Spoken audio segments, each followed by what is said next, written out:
It's time for business news with Richard Southern. And Richard, we start with a big development in the telecommunication industry. Yeah, this is regarding a very big potential M&A deal. Melissa, Rogers has been trying to buy Shaw Communications for more than $20 billion, and it got one big stamp of approval after the closing bell on Bay Street today. The CRTC, Canada's broadcasting regulator, it approved Rogers' acquisition of Shaw's broadcasting services. It means Rogers can take ownership of another 16 cable services based in Western Canada, as well as a national TV service on satellite and some other broadcast and TV assets as well. There were some conditions put in place, though, including that Rogers kick in more than $27 million to various initiatives and funds, 5 times what Rogers was proposing paying. The CRTC says Rogers must also increase the number of journalists that it hires at its city TV stations across the country. Now, what was not included in this approval is Shaw's telephone and wireless business. That part of the deal is continuing to be approved or looked at by the Competition Bureau. Not too long ago, the House of Commons Industry Committee, Melissa, said that this acquisition of Shaw should not go ahead unless major conditions were put in place. But this, obviously, a big step for Rogers' acquisition here. And Rogers Class B stock prior to this announcement was up 0.25%. And, of course, Rogers, the parent company of this station.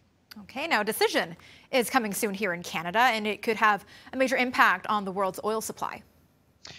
Canada is turning on the oil taps. They're loosening them up. We're going to produce more oil to try and make up for the shortfall coming out of Russia. You know, Western countries putting in place all these sanctions against Russian oil. Ottawa announced this afternoon that Canada will export up to 300,000 more barrels of oil per day in response to the shortages.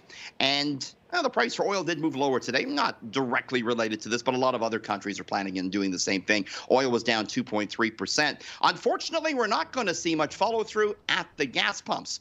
The price of gas expected to go up 3 pennies at midnight tonight, and our friends over at Enpro International are predicting another 2-cent increase on Saturday.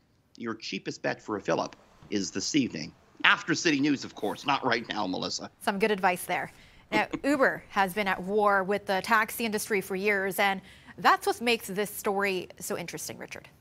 It does. It's based out of New York City, but this is very big. I mean, there's going to be a new way for you to hail an iconic New York City taxi cab if you're down in the Big Apple. Melissa, you'll be able to not only wave your finger to hail it, but also use your Uber app. Uber has reached an agreement to list New York City taxis on its app. It's a partnership that up until recently would have been unthinkable, with both camps fighting furiously for the same customers. What's changed, though, is Uber is lacking drivers in New York City, and the taxi drivers of those yellow cabs, they're lacking business because a lot of it is going to Uber. So maybe this is making sense for both companies now, and maybe we'll see this in other cities. Who knows? Even in Toronto, Uber stock was up 5% today.